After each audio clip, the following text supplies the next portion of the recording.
Hello, my name is Mirko Peters, and I translate how technology actually shapes business reality. Most organizations believe audit stress begins the moment that official notice hits their inbox, but the truth is that the notice only reveals a reality that has existed for months or even years. Panic starts when your controls rely on human effort to explain what happened, and from a system perspective, a documented control is never the same thing as a provable one. One represents your intent while the other serves as actual evidence. In this episode, I want to show you why audits expose governance debt and why that feeling of panic is actually a predictable system outcome. We are going to look at what audit-ready architecture looks like inside Microsoft 365 because the stakes go far beyond simple compliance. When your systems aren't ready, you risk losing board trust, destroying your credibility, and stalling your AI readiness. So let me take one step back and explain why this matters. If you are responsible for Microsoft 365, Copilot, Azure, or the modern workplace, you should subscribe to the podcast. Staying current in this space is about more than just consuming content. It is a way to ensure audit readiness for your own professional thinking. The platform moves fast, and regulation moves even faster. So if your mental model fails to keep up, a dangerous structural drift sets in long before you ever notice it. That is exactly how governance debt grows. It happens quietly and incrementally until one day it finally shows up as a massive, unavoidable urgency. And with that, let's map the real problem. The audit notice is not the problem. The audit notice feels like the problem because it creates the visible moment where everything stops. You get the message, someone asks for evidence, and suddenly deadlines appear while meetings multiply across the calendar. People start frantically searching through old exports, tickets, screenshots, and mail threads just to find a single source of truth in the admin center. Suddenly, the whole organization feels incredibly busy. But we have to remember that being busy is not the same thing as being in control. That is the first thing most leaders miss when the pressure stays high. The notice didn't actually create the chaos. It simply exposed the gaps that were already there. It turned invisible operating assumptions into visible business risk, which is why two organizations can receive the exact same audit request and have completely different experiences.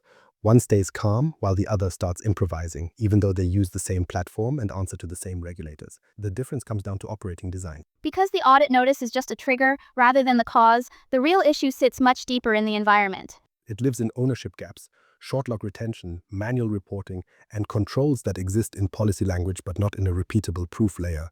That is where the panic comes from. It doesn't come from the question itself, but from the painful delay between the question and the answer. If an auditor asks who had access or why a specific change happened, and your system cannot answer without assembling people across 5 different teams, then your governance was never operational. It was descriptive, not executable. This is where many organizations misread the situation by assuming audit pain means the documentation needs improvement. They respond by updating policy files and RASI charts, but those things don't solve the structural problem if evidence still has to be recreated manually every time scrutiny appears.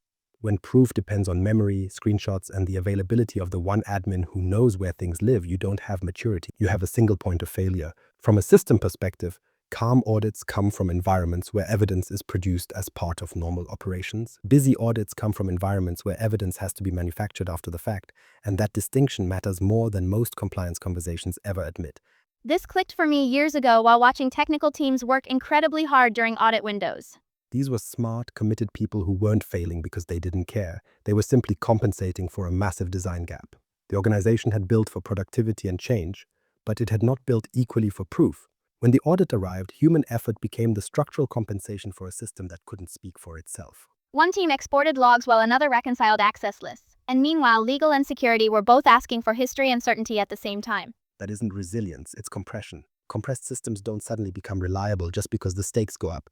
Usually the opposite happens, and small weaknesses like a missing export or an unlabeled SharePoint site become visible all at once. The system is doing exactly what it was designed to do, but it just wasn't designed for what we actually need under pressure. Now map that reality to how we work today inside Microsoft 365. The platform moves fast, teams grow quickly, and AI raises the visibility of bad structure even faster than we can track. If your environment was allowed to evolve without a proof architecture underneath it, the audit notice becomes the first honest mirror you've looked into for years. The auditor didn't change your system, they just asked your system to explain itself, and many environments simply can't. Audit panic is really just a delayed visibility problem. It is the moment leadership discovers the difference between having controls and being able to prove those controls in business time. And business time is the only part that matters. I'm not talking about abstract time or getting back to you next month time.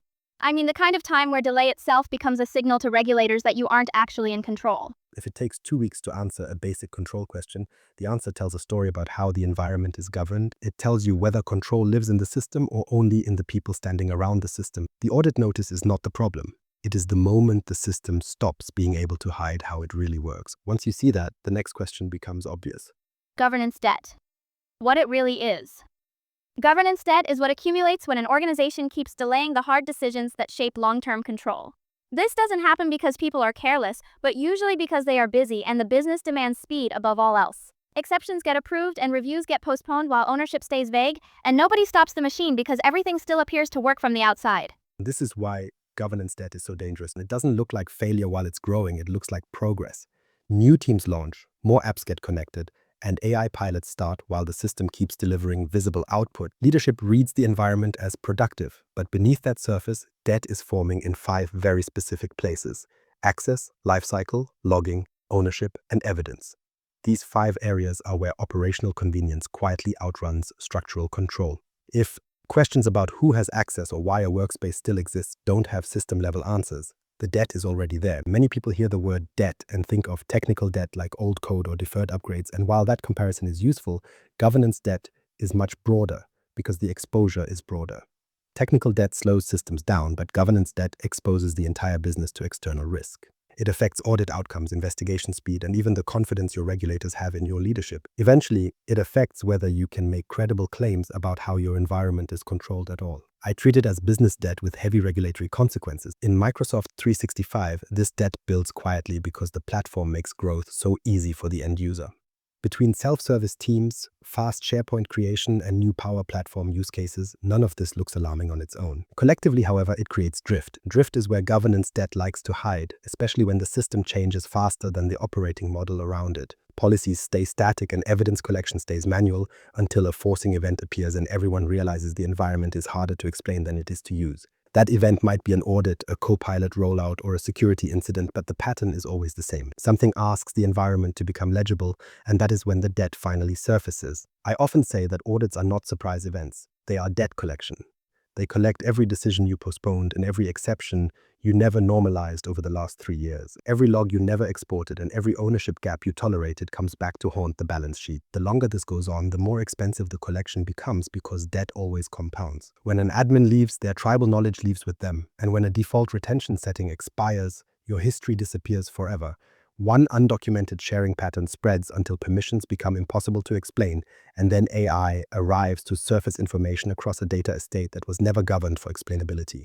Now, the business is not just carrying debt, it is paying high interest in the form of delay and manual effort. You can see this debt in the operating tempo of the business. If every control question creates a workshop and a chain of escalations, you are looking at debt. If every new AI initiative has to stop so you can understand permissions first, you are looking at debt. None of this means the people inside the system are weak. Usually, they are just doing exactly what resilient people do inside a weak structure. They compensate by remembering where evidence lives and rebuilding reports by hand to fill the gaps the architecture never closed. That effort can keep the business moving for a long time, but it doesn't actually remove the debt. It just hides it until something serious asks for proof. Once you see governance debt this way, you stop asking whether governance exists in principle and start asking whether the environment can defend itself under pressure. That is a much better question because once you see the debt, the next mistake becomes obvious, assuming policies alone will save you. Why policies don't protect you by themselves?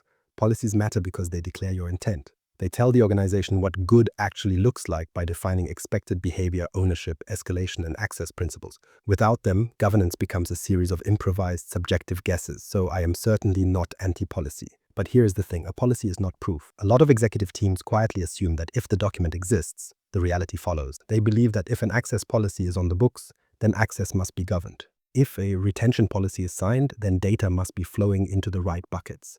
If an incident policy is filed, then every response must be repeatable and controlled. That logic feels reasonable on the surface, but from a system perspective, it is dangerously incomplete. Policies describe what should happen while audits ask what actually did happen, and those two things belong to entirely different categories of truth. This is where many governance conversations start drifting into territory that puts the business at risk.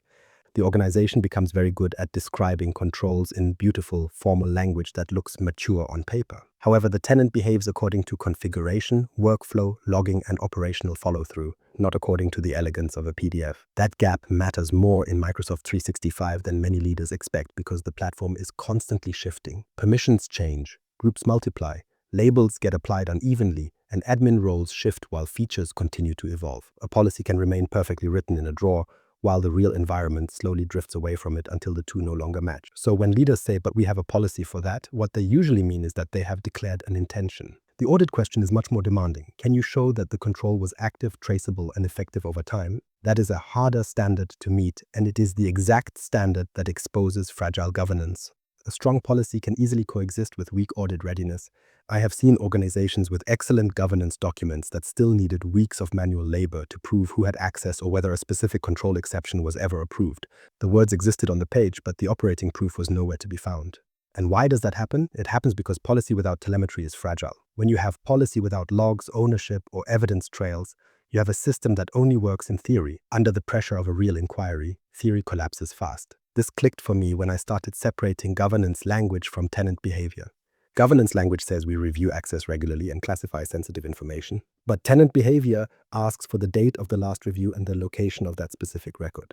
It asks which sites are currently unlabeled and which actions can be reconstructed today without asking 3 people to manually explain them. That is the real divide. It isn't a choice between policy and no policy. It is the gap between declared intent and operating proof. If you remember nothing else from this discussion, remember that auditors do not audit your intentions, they audit your evidence. That means the maturity question is not whether you wrote the right control. The real question is whether you built a system that continuously leaves behind proof that the control worked. This is a different design requirement that changes how you think about Microsoft 365 entirely. Now, policy becomes the starting point rather than the finish line. The document tells you what must be true, but the architecture, logging, and automation are what make it provable. Without that second layer, the policy is just doing symbolic work to signal seriousness to the board. It gives people language to use, but it does not protect you from the operational question that always comes next. Show me. Show me the role assignment history, the audit trail, and the retention coverage without asking an admin to rebuild the story by hand. That is where policy alone runs out of road, and it is exactly where the biggest governance shocks happen. Case 1. Copilot readiness turns into audit shock. This is where a lot of organizations get blindsided because the forcing event does not look like a traditional audit at first. It looks like innovation. A leadership team decides it is time to move on Copilot because the business sees an opportunity for faster drafting and better meeting summaries. The energy is positive and the board is likely asking about the AI strategy, so everyone assumes this is just a licensing conversation. Then someone asks a very simple question. Are we actually ready for Copilot to see what our people can already see? Just like that, the tone in the room changes. Copilot does not create a new governance problem out of thin air. It simply increases the visibility of the problems you already had. It works across the permissions, labels, and sharing patterns that already exist inside your environment. If the environment is clean and explainable, Copilot accelerates value, but if the environment is messy and overshared, Copilot becomes a high-speed mirror. Most organizations are not prepared for what that mirror reflects. I have seen this pattern repeatedly, where a company starts a readiness review with total confidence. They assume the hard part will be adoption or training, but once the security and architecture teams get involved, the real questions begin. They start asking what percentage of sensitive content is actually labeled and where the overshared SharePoint sites are hiding. They want to know which teams have broad membership with weak ownership and if we can identify where permissions drifted over the last 3 years. Those are not abstract AI questions. They are fundamental governance questions. In many environments, there is no fast answer, and what happens next is very predictable. The rollout pauses, not because the AI failed, but because the organization realizes it cannot explain its own data access model in business time. That is audit shock disguised as AI readiness. This is why so many Copilot deployments stall in that 6 to 12 week range. The organization thought it was starting an enablement project, but in reality, it triggered a massive control review of the entire collaboration estate. From a systems perspective, this outcome makes perfect sense because Copilot is permission bound. It inherits, it traverses, and it reveals. If your environment contains hidden oversharing or broken inheritance, Copilot does not politely ignore those flaws. It operationalizes them. It turns latent structural weakness into visible business risk. The faster the business wants to move, the more obvious the problem becomes, which is the part leaders often underestimate. They think AI readiness is about the AI layer, but the real dependency sits much deeper in the stack. Identity, permissions, classification, and the proof layer are the foundations. If those foundations are weak, the rollout becomes an unplanned audit that the business feels immediately. Projects slow down, decision confidence drops, and legal starts asking why a simple rollout suddenly needs months of remediation work. The answer is simple. AI increased the observability of the system. It did not create the weakness, but it certainly exposed it. That distinction matters because if you misread the situation, you will try to solve the wrong problem by treating Copilot as the risk. Copilot is actually the stress test. The real issue is that the environment was never designed to prove safe access at scale. If your readiness review creates shock, that shock is actually telling you something useful about your governance debt. It shows you that modern innovation now depends on a system that can explain data access and exposure without a room full of people rebuilding trust by hand. And as we will see, that pattern is not limited to AI. Case 2, regulated firm with controls they couldn't prove. Now let's move from AI readiness into a more traditional audit setting because this is where the pattern becomes impossible to ignore. Imagine a financial services firm that is heavily regulated and maintains a strong compliance culture. Their policies are well written, the leadership feels confident, and on paper, the entire posture looks mature. Access controls, retention expectations, and incident response procedures are all documented in detail. Everyone in the building can point you toward the right folders, the right governance language, and the right operating committees. From the outside, it looks like a controlled environment. Then the audit begins. The auditor starts asking basic questions that aren't theoretical but very specific. They want to see evidence of access control enforcement and proof that retention policies were actually applied. They ask for role change history and a clear record of how incidents were escalated and closed. They need to see that reviews happened exactly when the policy said they would, focusing on the actual timeline rather than just the intent. And that's where everything slows down. The organization definitely has controls in place, but it does not have a clean proof layer to back them up. Because the evidence isn't centralized, it starts arriving from everywhere in a disjointed wave. One team exports data from Entra, while another pulls screenshots from Purview, and someone in security begins hunting for historical incident notes. Operations tries to reconstruct who approved what, and compliance starts assembling spreadsheets from different owners. Suddenly, a firm that looked mature enters a very expensive form of manual coordination. That's the part I want leaders to really hear. The problem was not an absence of control, but rather a dependence on structural compensation. People had to bridge the gap between the policy model and the evidence model, and they did it the way good people always do inside fragile environments, through sheer effort. Late nights and side messages became the norm as they dealt with manual reconciliations and version confusion. They faced repeated requests for the same exports in slightly different formats, and nobody in those moments felt like they were doing governance work. They felt like they were surviving an event. From a system perspective, the audit is simply revealing where proof was never operationalized. This is why regulated firms can still end up in a state of audit panic. Regulation does not produce readiness by itself, it produces obligation. When you have obligation without the proper architecture, it turns into manual labor. That distinction matters. A lot of executives assume that if a sector is regulated enough, readiness will naturally follow, but it doesn't. Sometimes regulation just creates more documentation or stronger review rituals. If evidence generation still depends on scattered teams manually assembling a story after a question arrives, the environment is still reactive. And reactive control is expensive control. It pulls senior people into evidence hunts and distracts security teams from actual risk reduction. It slows down legal and compliance while creating tension between teams who each hold a fragment of the truth but share no system of proof. Eventually, leadership feels something even more serious than the financial cost. They feel doubt. This isn't because the organization is necessarily unsafe, but because it cannot answer questions with any degree of confidence. That is where reputational risk starts. Long before any headline or data breach. It starts in the room where a basic control question gets answered with delay, uncertainty, and manual reconstruction. Auditors notice that, boards notice that, and customers eventually notice it too. In regulated sectors, trust depends on visible control rather than private assurances. I've seen environments where the internal story was that they were in pretty good shape, and technically that was partly true. Controls existed and smart people were doing real work, but the system could not prove that work efficiently. Every audit cycle became a temporary rebuild of credibility. That's a brutal operating model. Credibility should not have to be recreated every quarter. It should be continuously available to the organization. This is where the difference between documented controls and provable controls becomes real. A documented control says you require quarterly access reviews, but a provable control shows the review history, the decision trail, and the retained evidence. A documented control says you retain the required records, while a provable control shows the active retention posture and the audit trail that confirms it. That difference is everything. If you want the simplest executive translation, it's this. They had controls, but proof depended on human effort. The lesson from this case is not that regulated firms are weak. It's that regulation can hide fragility just as easily as it can reduce risk if the operating model never turns control into repeatable evidence. Once that happens, the organization isn't just paying in labor, it's paying in trust. This is where the conversation starts getting even more relevant, because the same pattern now shows up in a third place that many leaders still treat as future tense: AI regulation. Case 3. AI regulation pauses innovation before regulators do. Now we get to the third case, and this one matters because it changes the story from audit pressure to strategic paralysis. An organization starts exploring AI use cases in a way that isn't wild or irresponsible. They look at typical things like internal knowledge retrieval, better drafting, and faster customer support workflows. They might start with a few Copilot scenarios and plan for custom agents later. The business is interested and the leadership team wants momentum, while legal watches developments around the EU AI Act. Everyone agrees on one thing: they must move carefully. That sounds prudent, but here's what often happens next. Before any regulator actually steps in, the organization slows itself down. And why is that?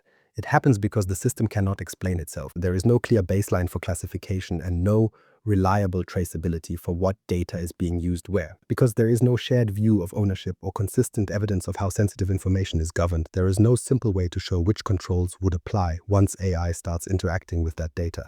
Legal asks for more analysis, compliance asks for more mapping, and security asks for more review. Architecture then asks for more remediation, and the business experiences all of that as caution.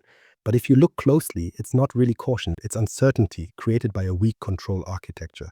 That distinction matters because leaders often tell themselves a comforting story at this point. They say regulation is slowing them down, but in many cases, regulation is not the first blocker. The first blocker is the organization's inability to answer foundational questions in business time. What data do we have, and what part of it is sensitive? Who owns it? Who can access it? And what happens to the output once the AI is finished? What evidence do we actually retain?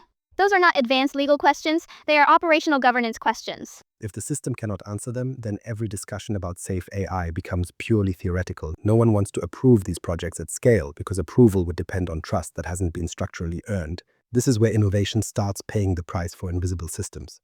The business thinks it has an AI strategy problem, but what it actually has is a legibility problem. If you cannot classify the information estate or trace usage well enough, every AI use case becomes harder to defend. This isn't just an external problem. The people inside the system lose confidence in the system itself. And once confidence drops, speed drops with it. That's why I say weak control architecture often pauses innovation before regulators do. Regulators create requirements, but invisible systems create fear. Fear inside a poorly explained environment spreads fast. Legal becomes more conservative because the proof model is weak, and compliance becomes more restrictive because exceptions are hard to monitor. Security becomes the default break because no one else wants to carry unclear exposure. The result is predictable.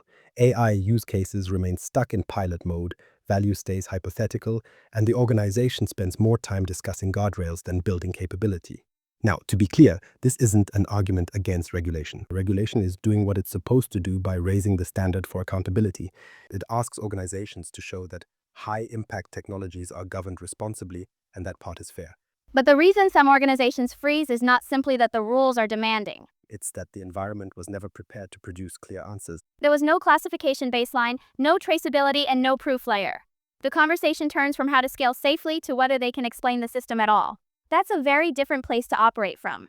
If you've ever sat in one of those meetings, you can feel the pattern immediately. Everyone is smart and serious, and everyone wants to avoid unnecessary risk. But because the system cannot explain its own control posture cleanly, the safest option becomes delay. They delay the rollout, the approval, the investment, and the ambition. From a system perspective, that's not responsible innovation. It's structural hesitation, and structural hesitation has a cost. You lose momentum, you lose learning, and modernization slows down. Eventually, a widening gap forms between the organizations that built a proof layer early and the ones still trying to govern through meetings and slide decks. The lesson from this third case is simple. Regulation rarely stops innovation first. Weak governance architecture does. Once you see that pattern, the next question for leadership becomes very concrete. How do we measure the debt that keeps creating these delays? The one metric that exposes governance debt. We need a metric that leadership can actually use, because once you start talking about governance debt, most executives will nod politely before asking the same practical question. They want to know how bad the situation really is. That is exactly the right question to ask, but the answer isn't found in a maturity score, a policy count, or a long technical inventory of your configurations. The best metric for business reality is audit preparation time. Think about how many hours or weeks it takes your organization to answer a serious control question with total confidence. That single number tells you more than a dozen dashboards ever could because executives understand the implications of time immediately. Time represents labor, it represents disruption, and it represents senior attention being pulled away from strategic work to handle a fire drill. When your organization needs a month to prove something basic, the problem isn't just a lack of speed. The real issue is that your proof isn't operational, which means your entire compliance posture is reactive rather than built into the system. I like this metric because it translates technical debt into a business reality that doesn't require a board member to decode logging nuances or retention dependencies. You can skip the jargon and start with one very simple question. When scrutiny appears, how long does it take us to produce defensible evidence? If the answer is a few hours for standard requests, your environment is likely producing evidence as a natural part of normal operations. This suggests that owners are clear, logs are available, and the control system can explain itself without any added drama. But if the answer is 4 weeks or more, it tells a very different story about how your data lives in fragments. A long lead time proves that teams are still coordinating manually, and it shows that the organization is relying on heroic individual effort instead of structural resilience. Audit preparation time serves as a proxy for hidden process friction across your entire Microsoft 365 environment. It exposes how manual your collection is, how dependent you are on specific people, and how often your governance relies on reconstruction instead of repeatability. If proving compliance takes weeks, your governance isn't actually operational. It is reactive by design. Once leadership sees that timeline, the true cost of the debt becomes much easier to discuss honestly because those weeks of labor are never free. When an audit hits, IT, security, compliance, and legal all get dragged into the mix. The organization isn't just preparing for a review, it is redistributing expensive attention into an emergency-proof exercise that causes projects to slow down and roadmaps to pause. The people who know the environment best end up stuck in evidence work instead of improvement work, and that is the true operating cost of governance debt. The reason this metric works so well is that it allows you to track structural improvement over time. If your average preparation cycle drops from a month down to a single week, that reduction is proof that the environment is becoming more legible under pressure. Maybe you standardized your dashboards or automated your evidence collection, but either way, the system is now working for you. If I was sitting with an executive team today, I would ask them 3 specific things to find where the debt is hiding. I'd ask how long prep takes today, which parts of that timeline are still manual, and where proof still depends on one specific person being available. Those answers will show you the bottleneck, but they also raise a harder question about the way you collect evidence in the first place. Why manual evidence collection is a single point of failure. This is where the problem shifts from a policy issue to an operational failure. On the surface, manual evidence collection looks responsible because people are clearly doing the work. They are gathering screenshots, exporting logs, and chasing down approvers, which can feel like diligent compliance work to an outside observer. But from a system perspective, manual collection isn't diligence, it's fragility. The moment your proof depends on people rebuilding a story by hand, you have created a control model that cannot scale or repeat cleanly. This approach concentrates knowledge in specific humans instead of embedding proof into the operating environment itself. In many companies, one person knows which export to run, another remembers where the historical report is stored, and a third is the only one who can explain why a role assignment changed 6 months ago. That isn't resilience, it is a single point of failure. If that key person is on leave or leaves the company entirely, your proof chain weakens immediately, and you usually won't discover that weakness until the moment certainty is required. Manual evidence is dangerous because it doesn't fail loudly in advance. It fails exactly when the auditor walks through the door. Some manual work is normal, and humans will always have a role in reviewing and validating context, but there is a clear line you shouldn't cross. Humans should be the ones who review the evidence, but they should never be the evidence pipeline itself. If your quarterly audit rhythm starts with a meeting to figure out where to pull everything from, you don't have a process, you have an evidence hunt. Evidence hunts are structurally unreliable because they are inconsistent, slow, and brittle. The queries and filters change every time someone new runs them, making the output harder to verify or reuse in the future. Every request creates coordination overhead and operational drag across IT and legal, turning governance into a source of friction rather than a source of safety. The brittleness is the real risk here because once logs expire or a prior admin leaves no trail, no amount of urgency can bring that data back. You cannot decide to become audit-ready after the question arrives if the underlying proof was never retained in the first place. Manual collection creates a powerful illusion of control while it quietly weakens your actual ability to defend your environment. It feels busy and committed, but underneath, The structure is telling you that you don't have repeatable proof or a stable chain from control to output. You are compensating in real time, and structural compensation always comes at a high cost to the business. Senior admins become bottlenecks, confidence drops because every answer has to be reconstructed, and small errors become more likely because the process is rushed and fragmented. Manual evidence collection is not a sign of readiness. It is a sign that your readiness still lives entirely outside the system. The goal shouldn't be to make your manual collection faster, but to make it unnecessary for most of your standard proof needs. This requires recurring exports, retained logs, and evidence that is generated continuously so that an audit becomes a simple retrieval exercise. If every audit asks your people to manually rebuild trust from scratch, then that trust was never actually operationalized. Now let's map that reality to how you manage Microsoft 365.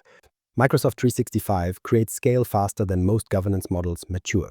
Now map that reality to Microsoft 365.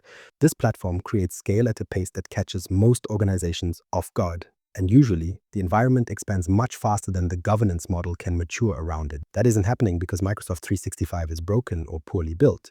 It's actually a system outcome because cloud platforms are designed specifically for rapid expansion. Think about how quickly the landscape shifts. New teams appear in minutes. SharePoint sites multiply across departments, and OneDrive often becomes a silent, unmanaged archive for business content. While Entra roles evolve and Power Platform use cases spread, Copilot introduces a new sense of urgency to the entire stack. All of this happens while the formal governance model is still stuck on an annual review rhythm designed for a much slower era of IT. The result is a widening gap. The platform accelerates while the governance model lags behind, and that specific disconnect is where audit panic begins to compound. If you look closely, Microsoft 365 doesn't just generate more data, it forces you to make more decisions. You face more access decisions, more ownership decisions, and more retention decisions. Licensing and exception decisions pile up as well. If those choices aren't turned into repeatable operating patterns, the environment grows faster than your ability to explain it to a regulator or a board. That is the structural problem we have to solve. Most governance frameworks were built back when control was imagined as a collection of static documents, committees, and periodic checkpoints. But Microsoft 365 behaves more like a living organism than a filing cabinet. Features change, defaults shift, and admin experiences are updated constantly. Collaboration patterns evolve so quickly that new workloads often become business critical before anyone has even thought about updating the control model. Because of this, static governance ages out almost immediately. A policy written 12 months ago might still sound professional on paper, but the tenant it was meant to govern has likely become a completely different beast. You have new teams' provisioning patterns, increased guest access, and fresh Copilot considerations to worry about. When nobody is continuously reconciling policy intent with the reality of the tenant, configuration drift becomes the new normal. That's the message I want leaders to internalize. Configuration drift in a cloud environment isn't a mistake or an exception. It's the expected outcome of high velocity. Once you accept that truth, you stop treating governance failures as a surprise and start seeing them as the natural result of a system that scales faster than its review cadence. This is where the concept of self-service becomes a double-edged sword. While self-service is efficient because it lets the business move without waiting for IT to approve every single workspace, it creates massive sprawl without lifecycle discipline. Sprawl leads to weak ownership, which eventually creates stale permissions, abandoned sites, and inconsistent review patterns. When an audit finally arrives, the organization suddenly realizes it has more surface area than it has actual visibility. We see the same pattern with license growth. As more capabilities are added to the stack, more licenses get assigned to users. Some of these are justified, but many are just historical leftovers that were never reclaimed or right-sized. Over time, this creates cost sprawl and control sprawl simultaneously. Licensing isn't just a budget line item, it's a visibility tool that tells you who has access to what and where your governance expectations need to be strongest. When I say Microsoft 365 creates scale faster than governance matures, I'm describing a specific mismatch. The business can expand its collaboration, identity complexity, and AI exposure in a matter of months. Meanwhile, many governance models still review control quality as if they had years to react. That mismatch is exactly what creates a reactive, high-stress environment. You probably recognize the symptoms of this drag. You see static documents, annual cleanup exercises that feel like fire drills, and manual reporting that takes weeks to compile. There are too many exceptions and not enough clarity on who actually owns what. From a system perspective, audit panic is just platform speed colliding with governance drag. The tenant kept moving, but the proof model stood still. This is why so many organizations feel like they are constantly playing catch-up. They are trying to govern a high-change cloud platform using a low-frequency operating rhythm, which will always create blind spots and hidden accumulation. The game changer that nobody talks about isn't just writing a better policy, it's building a better operating rhythm. Governance has to move at a pace that matches the platform closely enough to keep your controls visible. It doesn't have to be perfect, but it must be visible. This means implementing quarterly access reviews, a continuous logging strategy, and recurring evidence generation. When you prioritize lifecycle discipline and regular drift detection, you finally close the gap between platform velocity and business trust. This is the point where logging stops being a technical footnote and starts becoming the foundation of your proof architecture. The retention trap, evidence that no longer exists. This is where logging becomes more than just a technical detail. It becomes the memory of your organization. If the system doesn't remember long enough, then under the pressure of an audit, you aren't just missing a report. You are missing your history. That is the retention trap. A lot of organizations operate under the assumption that evidence exists simply because an activity happened. They assume that because someone signed in, changed a role, or accessed a file, a record of that event will be there whenever they need it. The mental model is simple. If we need it later, we'll just go get it later. But later is exactly where the trap closes on you. Many Microsoft 365 and Entra audit signals don't sit around waiting forever, and native identity logs in Entra are notoriously short by default. In practical terms, you might only have 7 days of history in free tiers or 30 days in paid subscriptions unless you proactively export that data elsewhere. This means a business can discover a critical control question in month 3 that the platform stopped being able to answer 2 months ago. That isn't a user mistake, it's a design outcome. If you look closely, this is one of the most expensive misunderstandings in modern cloud governance. Leaders often think of retention as a storage preference or a way to optimize costs. From an audit readiness perspective, however, retention is actually proof duration. It defines exactly how long your environment is capable of explaining what happened. If a question arrives after the evidence has expired, the organization is forced into a defensive crouch of speculation and manual narratives. That isn't governance anymore, it's forensic improvisation. While Microsoft provides ways to extend this memory like exporting Entra logs to log analytics or using Purview audit for longer horizons, none of those tools work retroactively. That is a painful lesson for any executive to learn. Retention is not a retroactive protection plan. If you decide in December that you should have kept evidence from July, the system doesn't care about your new awareness. Those missing months are gone, the proof layer has thinned out, and you quickly realize you cannot recover history that you never bothered to preserve. I push leaders to treat retention as a board-level resilience decision rather than a technical cleanup task. Audit timelines almost never align with default platform timelines. Investigations often look back across multiple quarters, and internal reviews usually start long after a risky pattern first emerged. If your tenant only remembers the recent past, your control posture might look fine until someone asks the wrong question at the wrong time. Then the silence starts. You find no identity trace that far back, no audit trail for the event, and no way to reconstruct the sequence of changes cleanly. Once that happens, the business pays for the mistake twice. You pay first in risk because the system can't prove what it needs to prove, and you pay again in labor. Your team now has to compensate by conducting interviews, searching mailboxes, and relying on informed guesswork. That is a terrible trade to make, especially since these gaps are entirely predictable. Entra retention is short by default, Purview depth depends on your specific licensing, and long-term policies only protect activity from the moment they are turned on. The real question isn't whether you have logs today, it's whether that evidence will still exist when business reality finally asks for it. That is the standard we have to meet. Once you understand that, retention stops sounding like a storage cost and starts sounding like trust preservation. If your proof expires before the scrutiny does, your environment isn't actually audit ready. It's just temporarily observable, and temporary observability is not the same thing as resilience. It's just borrowed confidence. So, before we move on, I want to give you a checkpoint to use with your leadership team. If a regulator or a board member asked you to reconstruct the last 12 months of activity tomorrow, which parts of your Microsoft 365 story could your systems tell on their own? Which parts would already be gone? The answer to that question tells you if your proof layer is real or if your history is already leaking away. What audit-ready architecture actually means. Once you recognize the retention trap, the next question is obvious. What does audit-ready architecture actually look like in a real business environment? I want to be careful here because this is exactly where people usually expect a shopping list of tools to buy, settings to toggle, or a single dashboard to install. But that isn't the model we're looking for. Audit-ready architecture is not a product stack you buy off a shelf. It is a proof architecture that lives within your daily operations. It is the specific part of your operating environment that can demonstrate with repeatable evidence that a control exists, that it was active, and that it behaved exactly as you expected over time. This represents a fundamental shift in how we think about systems. We aren't just moving from having no tools to having more tools. We are moving from declaring that we have control to proving that we have control. When I use the word architecture, I'm not talking about drawing pretty diagrams for their own sake. I'm talking about a practical design that answers very hard business questions quickly and credibly. You need a system that can tell you who had access, what changed, what was retained, and what was reviewed without requiring a team to manually rebuild the story from scratch. From a system perspective, an audit-ready environment needs 5 core capabilities to function properly. It requires traceability, retention, evidence generation, ownership, and repeatability. Traceability means the system leaves behind a usable trail of actions, approvals, and changes so you can explain the who, what, when, and where of any incident. Retention ensures that this trail survives long enough to matter in business reality, lasting through investigations or regulatory questions that might come months after the fact. Evidence generation means that proof is being produced continuously as part of your normal operations, so the environment never needs to invent or hunt for evidence after a crisis starts. Ownership means every control area has a named person responsible for it, moving accountability out of a slide deck and into the real world where someone actually defends the control story.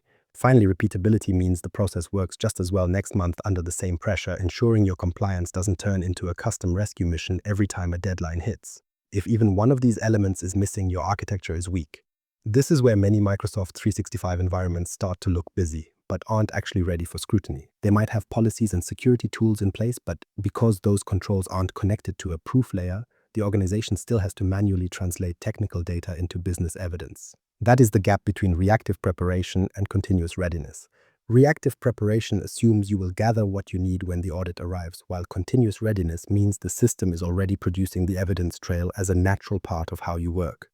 Leaders should want that second model because it reduces labor and prevents the delays that happen when you have to rebuild trust manually in high-pressure moments. You can think of audit-ready architecture as an operational memory system with decision context attached to it. It remembers what changed, it keeps that memory long enough to be useful, it connects activity to a specific owner, and it makes retrieving that information a normal part of the day. Control without proof is just a good intention that only exists when the pressure is low. Once the spotlight is on your organization, the only thing that counts is what the environment can actually show to an outside observer. If you are trying to assess your own Microsoft 365 posture, don't start by asking if you have enough governance because that question is far too vague to be useful. Instead, ask if your environment can explain itself quickly across identity, data, and operations. You need to know if it can show access history, retention posture, and incident sequences without depending on one heroic administrator to save the day. If the answer is no, then you don't have an audit-ready architecture. You have partial control living inside an incomplete proof model. That is a fixable problem, but only if you stop treating audit readiness like a seasonal exercise and start treating it like vital business infrastructure. It is infrastructure for trust. And once you see it that way, the architecture breaks down into 3 core proof planes: identity, data, and automation. Identity as the first proof layer. We have to start with identity because almost every audit question eventually collapses into one basic line of inquiry. You will always be asked who had access, when they had it, and why they were allowed to have it in the first place. That is an identity question before it is anything else. In the world of Microsoft 365, this means Entra is much more than just a way to log in. It is your first proof layer. It is the place where access decisions become visible enough to defend or invisible enough to cause a massive panic later on. If you cannot explain identity cleanly, nothing downstream gets any easier for your team. Data protection, incident reviews, and AI readiness all become harder to manage because every serious control conversation eventually returns to the fact that access is exposure. To make identity auditable in practice, a few specific things matter more than anything else. You need to track role assignment history, sign-in behavior, policy enforcement, access reviews, and privileged access controls. These shouldn't be viewed as isolated features, but rather as evidence-producing behaviors that tell a story. Many organizations turn on identity controls like MFA or conditional access because they are considered best practices, which is a good start. However, the deeper value isn't just the risk reduction you get in the moment. It's the fact that these controls leave behind a defendable trail. They prove that privileged access was temporary, that a risky sign-in was challenged, and that a human actually reviewed the permissions. That is what makes identity the first proof layer because it answers the access question with the element of time attached to it. Time is everything during an audit. Knowing who has access right now is never enough because investigators and leadership need to see the sequence of events. They need to know who had access at a specific point in history, when that changed, and whether the access was permanent or just a temporary elevation. If your identity layer cannot answer those questions with retained evidence, then every other control you have is standing on shaky ground. This is why Entra features like access reviews and privileged identity management, PIM, are more than just security tools. They are proof mechanisms. An access review isn't just governance theater if it leaves behind a clear decision trail. And PIM isn't just good hygiene if it records every activation and approval. Control becomes truly credible when it generates evidence as a byproduct of its operation. Despite this, many organizations still create fragility by deploying identity controls without preserving the history long enough or standardizing the reporting. The control exists, but the proof is nearly impossible to retrieve when it's actually needed. Identity settings alone do not create audit readiness. Only identity telemetry combined with long-term retention and repeatable reporting can do that. This is becoming more relevant every day as the pressure from regulators increases. Phasing out legacy authentication and enforcing MFA are not just abstract modernization topics, they are auditable indicators of whether your business is reducing exposure in a measurable way. When a board member or an auditor asks how you control privileged access, your answer shouldn't be a PDF of a policy and a verbal explanation. It should be a sequence of evidence that shows your eligible role model, the approval path, the activation history, and the enforcement trail. That is an identity-proof layer doing its job correctly. Once you get that layer right, the rest of the environment becomes much easier to govern because identity gives you the starting coordinates for trust. It tells you whether access was intentional, bounded, and observable to the system. But identity alone still doesn't explain what actually happened to the information itself. It can tell you who was likely able to act, but it cannot fully tell you what data was exposed, moved, or governed across your collaboration estate. For that, you need to look at the second proof layer, the data itself. Data is the second proof layer. If identity tells you who is allowed to act, data tells you what actually happened to the information itself. This is the point where Microsoft 365 governance conversations either get real very quickly or stay vague forever. It is easy to stand in a boardroom and say, we protect sensitive data, but proving where that protection worked and where it failed is a different story. You have to show what was shared, what was labeled, and what stayed invisible for too long. That requires a second proof layer, and in the Microsoft world, that means Purview must become part of your operating model rather than just a line item in a licensing conversation. Purview does not matter because it looks mature on a slide. It matters because it transforms data governance from a high-level statement into concrete evidence. Labels, retention policies, and audit records are not just technical features. They are digital traces that create a usable story about whether your information was governed in a way the business can actually defend. Most governance failures do not start with a dramatic cinematic breach. They begin with simple ambiguity around how data behaves. Nobody is quite sure which sites hold the sensitive material, nobody knows how broad the sharing has become, and nobody can confirm if retention actually covers what leadership assumes it covers. That uncertainty is expensive because it slows down every decision and forces legal teams into overly cautious positions. When you try to roll out AI, that lack of clarity weakens your confidence, and during an audit, it turns simple questions into a cross-functional archaeology project. The role of this data-proof layer is very practical. It answers the hard questions about where controls are applied, how much coverage you really have, and what activity can be reconstructed after the fact. This is the shift from using governance language to seeing governed behavior. The thing most people miss is that data-proof is not the same as data policy. A classification standard sitting on a PDF is useful, but what matters under pressure is your actual label coverage. A retention policy sounds responsible, but it only counts if the policy was applied and the activity is still discoverable when you need it. A DLP rule might exist in your settings, but it is useless unless it generated observable enforcement when risky behavior occurred. I call data the second proof layer because it makes information handling visible enough to trust. This is exactly where Copilot readiness connects back to the core of the business. AI does not care if your policy intentions were strong. It runs on what your data estate actually looks like today. If your label coverage is inconsistent or oversharing was never fixed, your AI posture inherits that mess instantly. When leaders ask if they are ready for Copilot, they are really asking if their data-proof layer is mature enough to support safe retrieval and defensible use of knowledge. Label coverage and unified audit visibility are not just technical hygiene. They are forms of business legibility. The system must show where information was governed well enough that leadership can move forward with total confidence. Many organizations eventually discover they have protection in small pockets rather than protection as a complete system. Some business units classify their files perfectly while others barely label anything at all. This inconsistency is the real problem because under the pressure of an audit, partial visibility feels exactly like low trust. If identity gives you the access story, data gives you the exposure story, showing what you were actually protecting and whether you can prove it over time. But even with strong identity and data controls, a major bottleneck remains. If retrieving that evidence is still a manual process, the organization stays reactive. To fix that, we need the third proof layer, automation. Automation as the third proof layer. Automation is where audit readiness stops being a good intention and starts becoming a real operating capability. Even if your identity is strong and your data governance is improving, you are still stuck in a reactive cycle if evidence has to be manually collected every time a serious question is asked. You can have the best controls in the world and still fail The business test if proving those controls depends on a massive ad hoc effort. Automation is the mechanism that turns control evidence into a repeatable output instead of a stressful occasional project.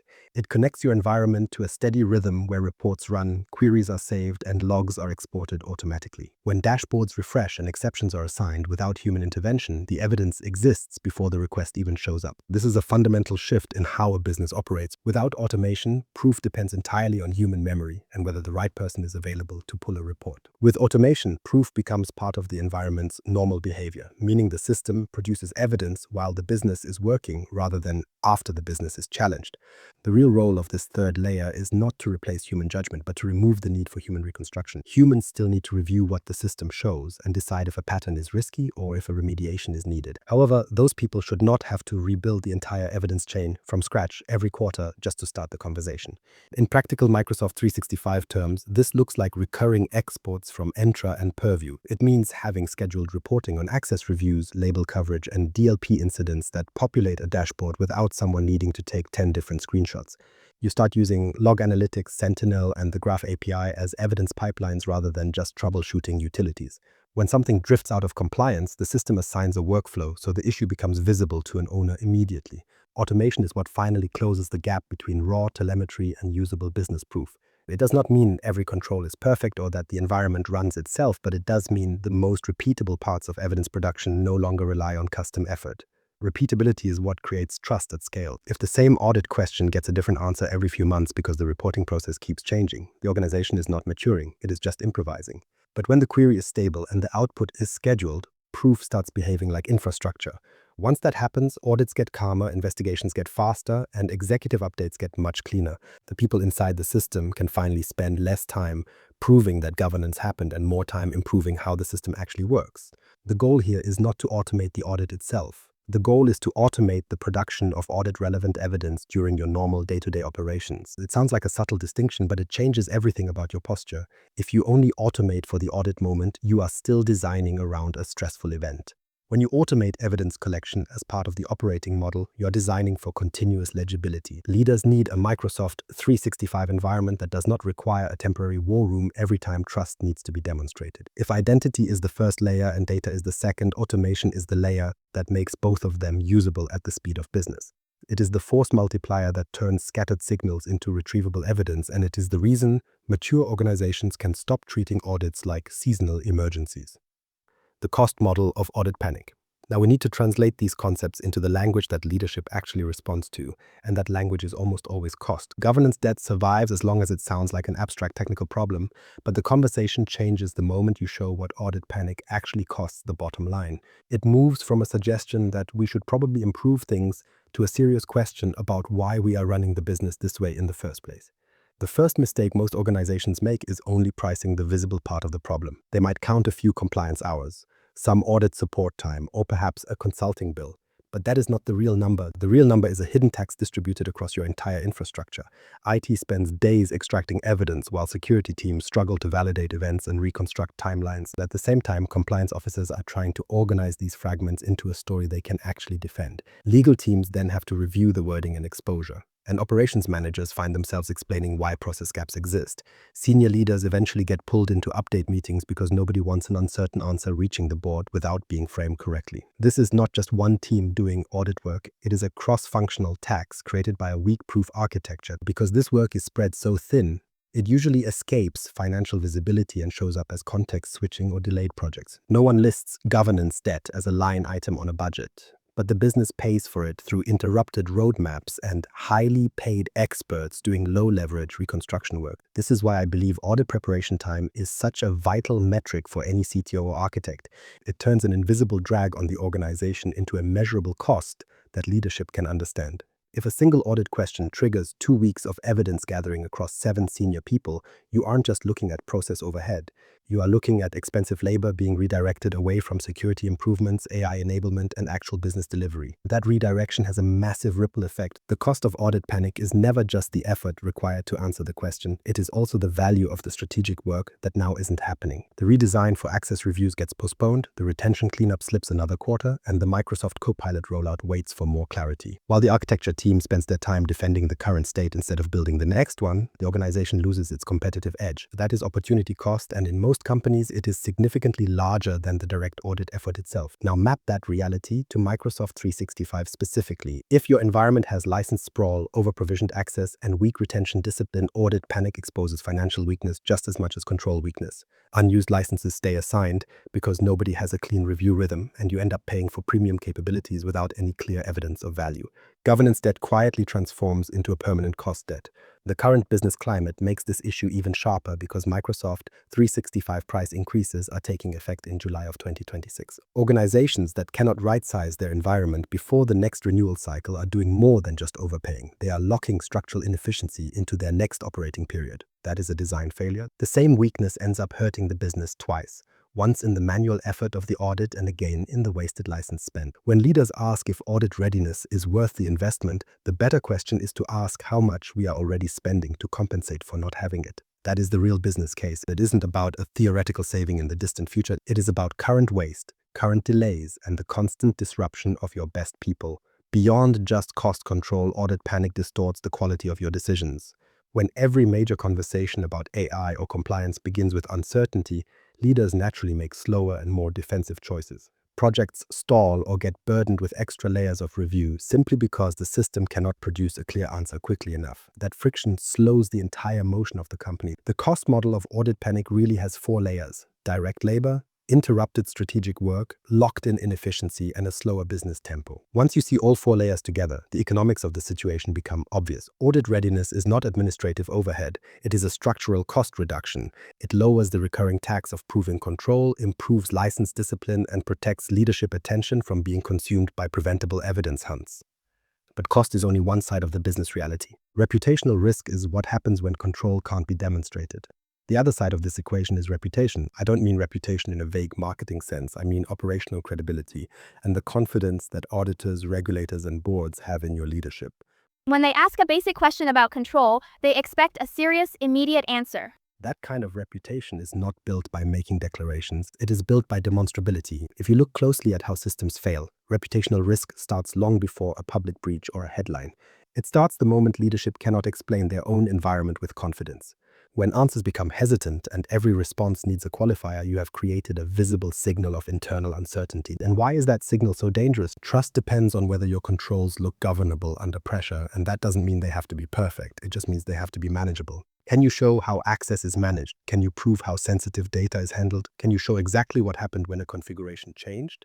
If the answer is slow or depends on manual interpretation, the people asking the questions will draw their own conclusions. They will see an organization that has good intentions but does not appear to be in control of its own operating environment. That perception matters more than most leaders realize. Auditors notice when evidence arrives late or with too much narrative attached, and boards notice when executives describe policy ambitions but cannot show a proof posture.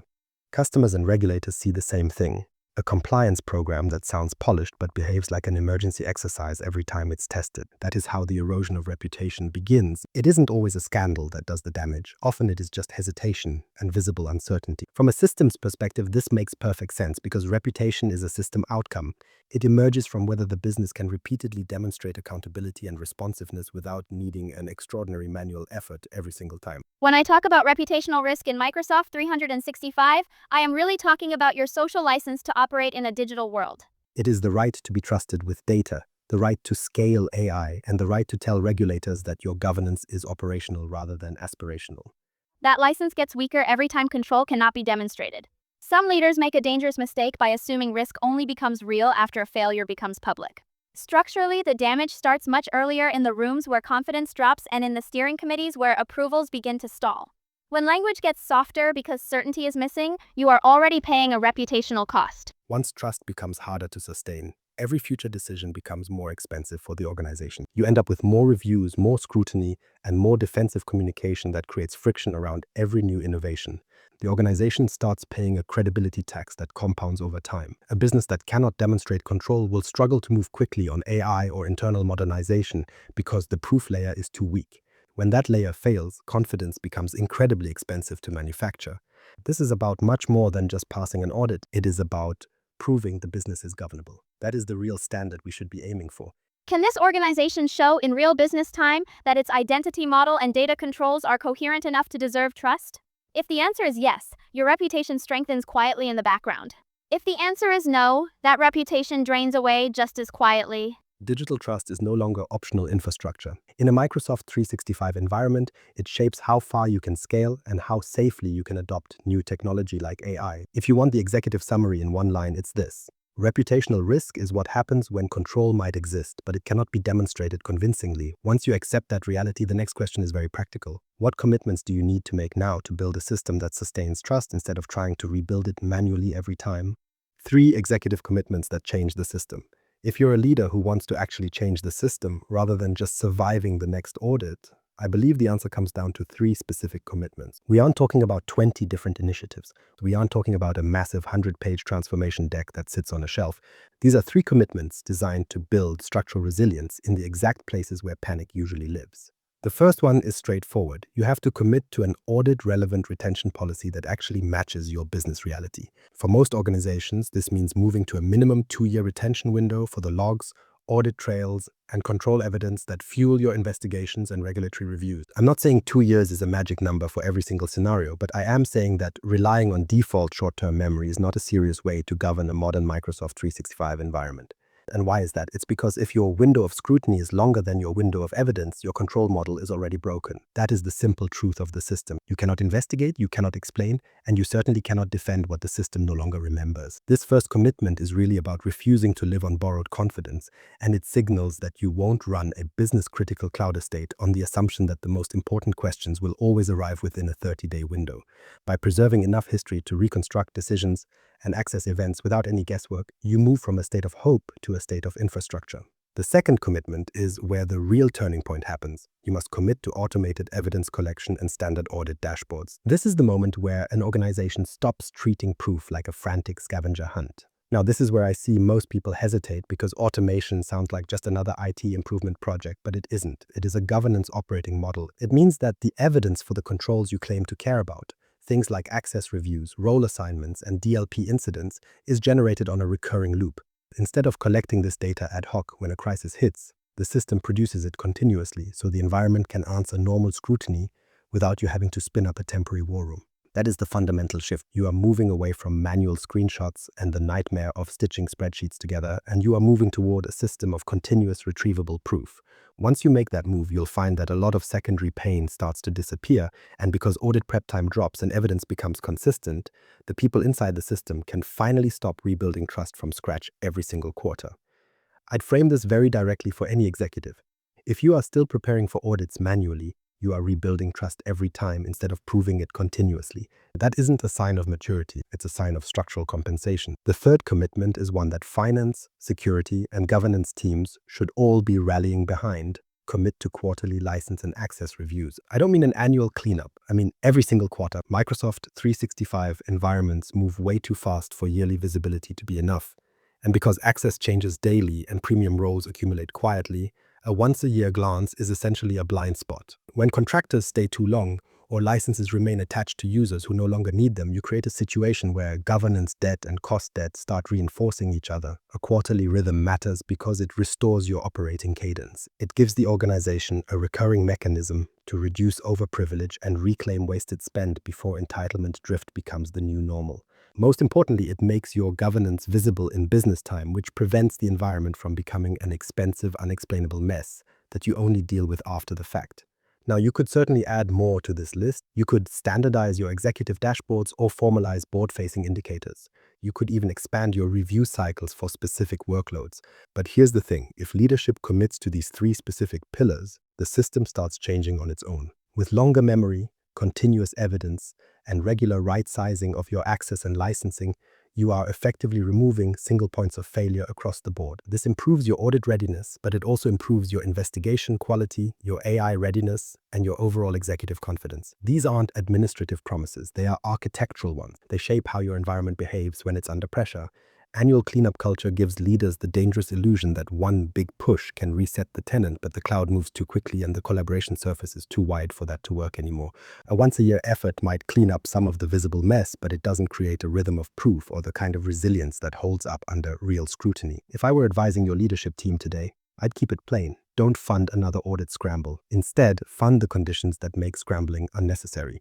That means retention that preserves the system's memory, automation that produces constant proof, and a review cadence that keeps your costs and access from drifting into invisibility. Once those commitments are real, your entire operating model has to evolve to match them. From annual audit prep to continuous audit readiness. Once those commitments are in place, the way you actually operate day to day has to change along with them. This is the trap I see so many organizations fall into. They make the right decisions on paper by improving their retention and their tooling, but they still try to run the environment with the same old broken rhythm. Governance stays stuck as a project, audit readiness remains a seasonal push, and the system keeps producing the same high levels of stress, just with slightly better software running in the background. That isn't a transformation, it's just a structural delay. Continuous audit readiness only starts when leadership stops asking if they are prepared for the next audit and starts asking what their proof posture looks like this month. That might sound like a small distinction, but it changes behavior immediately. A project mindset is always waiting for an event to happen, whereas a capability mindset creates a permanent operating rhythm. In a world like Microsoft 365, rhythm is everything because the platform, the access, and the AI exposure are all changing every single day. If you only review your readiness once or twice a year, you are effectively choosing lag as your default governance model. That is why the old pattern of annual audit prep has to die.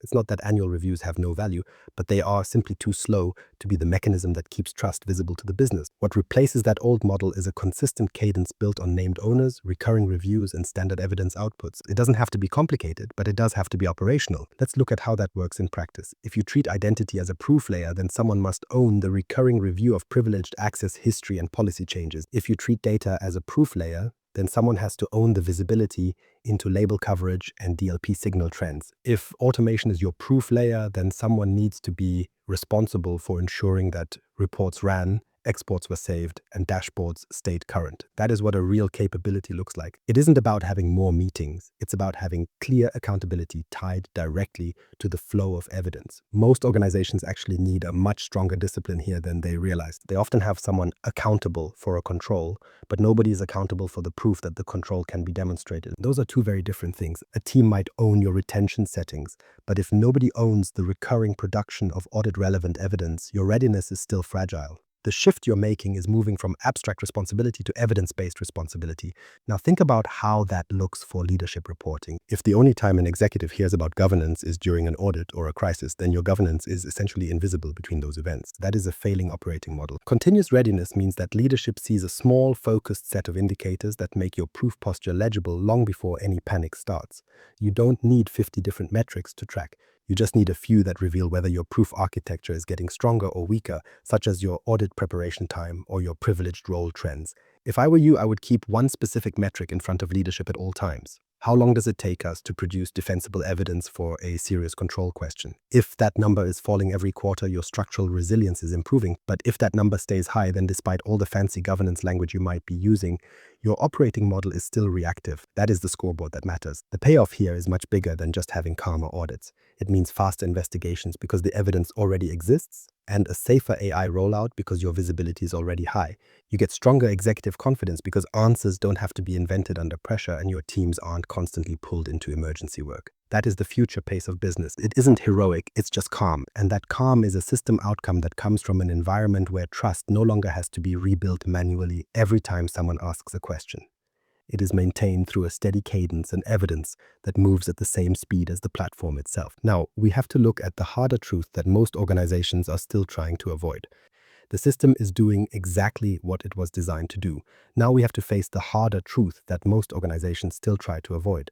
When an audit creates total chaos, that mess usually isn't some surprise failure or a random technical glitch. It is actually a faithful output of the environment you built, which means the system is doing exactly what it was designed to do. That distinction matters because it fundamentally changes where we place the blame.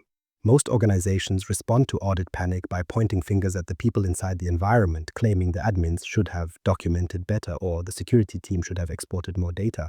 They argue that compliance should have asked earlier or operations should have kept cleaner records, assuming that if somebody had just owned the process more clearly, the panic wouldn't exist. Sometimes those criticisms are partly true, but structurally, they miss the entire point. If a Microsoft 365 environment was built to optimize for collaboration speed and local flexibility above all else, it will prioritize short-term delivery over long-term evidence.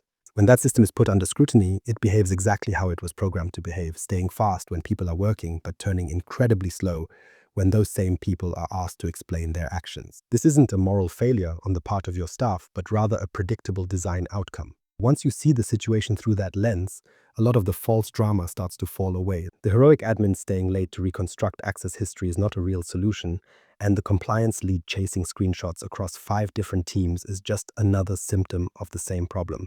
Even the architect manually translating tenant states into executive language the night before a big meeting is just trying to fix a broken foundation with manual labor. We call this structural compensation. People are working overtime to provide capabilities that the environment never actually had in the first place. This happens because in many organizations, proof was never treated as a first-class requirement, while productivity and adoption were given all the resources. We focused on migration speed and user enablement, and while we occasionally looked at security posture, we simply assumed that proof was something we could recover later. That single assumption is exactly where governance debt starts to harden into a permanent problem, because later is always more expensive than we think. And it usually means the evidence path has already become unclear. By the time we go looking for answers, ownership is fragmented and the retention periods have often already expired. The controls might technically exist, but the operational memory required to explain them has vanished. So the next time an organization claims their audits are painful because the estate is complex, we should probably translate that into a more honest sentence. The estate is painful because it was designed to operate without continuous proof as a required output, and that is the real issue we need to solve. I want to be careful here, because this is not an argument against being productive. Microsoft 365 should absolutely enable the business to move quickly, and teams should be easy to create without requiring a committee for every single action. Automation should spread wherever it adds value, and AI should become usable the moment the organization is ready for it. The problem isn't the speed itself, but rather speed without an equally intentional proof model to back it up. From a system perspective, this lack of balance creates a very predictable split. The business side gets the expansion they want, but the auditors are left with nothing but ambiguity. Leadership feels a sense of confidence during periods of growth, yet that quickly turns into uncertainty the moment the scrutiny starts. The people inside the system get trapped in the middle, trying to manually bridge a gap that the architecture should have closed years ago. This is why I keep pushing the same point. Audit panic is not a people problem first. It only becomes a people problem because the design flaws were ignored for too long, leading to those familiar patterns we see in every struggling company. One specific admin knows where the logs are kept, one compliance lead understands the reporting history, and one security engineer remembers why a specific exception was made 3 years ago. That isn't what resilience looks like. It's just concentrated institutional memory. It represents a massive single point of failure for the entire organization. The moment one of those key people is unavailable or leaves the company, you discover that what looked like governance was actually just human continuity holding a weak model together. If you want the blunt version of the reality, here it is. The system was designed for output, but it was not designed for explainability. It was built for collaboration, but it was not built for durable proof. It was designed to help work happen, but it was never fully designed to show why that work remained governable over time. Once leaders accept this reality, the conversation becomes much more useful. The response is no longer a frustrated question about why the staff is always scrambling. Instead, the better question is why the environment still requires that scrambling just to demonstrate basic trust. That is the specific question that changes how we design systems, and it also removes the unnecessary shame from the people doing the work. In most cases, those employees are not failing at their jobs. They are compensating for a system that isn't doing its part. They are building temporary bridges across deep structural gaps. But those bridges become permanent operating models if leadership keeps rewarding the rescue instead of the redesign. If audits keep creating panic, your Microsoft 365 environment was simply optimized for activity without enough proof attached. That isn't a personal insult, it's an architectural fact, and once you understand it, you can stop looking for heroes and start building a system that actually works under pressure. What audit-ready leadership looks like. If the system has been doing exactly what it was designed to do, then leadership has to decide what it needs to do next. This is the point where audit readiness stops being a boring operational cleanup topic and finally becomes a leadership design topic. Audit-ready leadership doesn't start by asking if the company is compliant, because that question is far too static and easy to answer with optimistic policy language. The better question to ask is how quickly the team can prove that compliance. This is a leadership question grounded in business reality because the speed of proof tells you whether governance is alive inside the environment or just trapped inside a slide deck. Once leaders start focusing on speed, their role changes in three very practical ways. First, they make the choice to fund memory. This means retention decisions are no longer treated like technical afterthoughts, but are instead seen as vital resilience investments. If the business depends on Microsoft 365 for its identity and its records, then leadership must ensure the environment remembers enough to defend itself when the time comes. Second, they choose to fund legibility. Automation and recurring evidence generation become part of the standard operating model, not because dashboards look good, but because unclear systems slow down executive decisions. A leadership team simply cannot govern what the environment cannot explain, so they invest in making the system readable. Third, they fund a consistent cadence. This ensures that governance is reviewed on a steady rhythm rather than only when emotions are high during a crisis. Access levels and policy effectiveness need a recurring business heartbeat. Otherwise, the organization just waits for pain to reveal that things have drifted off course. This is what mature leadership looks like in practice. It converts governance from an occasional concern into a source of continuous operating clarity. This shift also changes the role of the architects who stop just implementing controls and start translating intent into evidence-producing design. They make sure identity decisions leave clear trails and that data controls produce visible outcomes that leadership can actually use. The operations teams change as well. They stop spending every audit cycle trying to manually rebuild trust from scratch. They no longer have to act as the hidden glue holding together fragmented tools and fading memories under extreme executive pressure. Instead, they run a system where trust is already visible through recurring outputs, leading to a posture that is calmer, faster, and much more defensible. This matters more than ever because AI is currently turning weak governance into very visible business friction. If leaders want to roll out Copilot faster or use data more safely, then audit-ready leadership is the foundation they need. You cannot scale AI responsibly if your proof layer still depends on manual interviews and screenshots. If I had to describe audit-ready leadership in a single sentence, it would be leaders who sponsor structural resilience before the pressure forces their hand. They don't wait for the next audit to find out if the environment can explain itself because they already know the answer. They asked for a proof posture, they funded the memory layer, and they insisted on a steady cadence instead of cleanup theater. They understood the one thing that many organizations still miss. Audit readiness isn't about making the auditors comfortable. It is about making the business governable at speed, which is the ultimate strategic payoff. You end up with a Microsoft 365 environment that can answer serious questions without slowing the whole company down. This creates a leadership team that can move on AI and compliance with much less hesitation.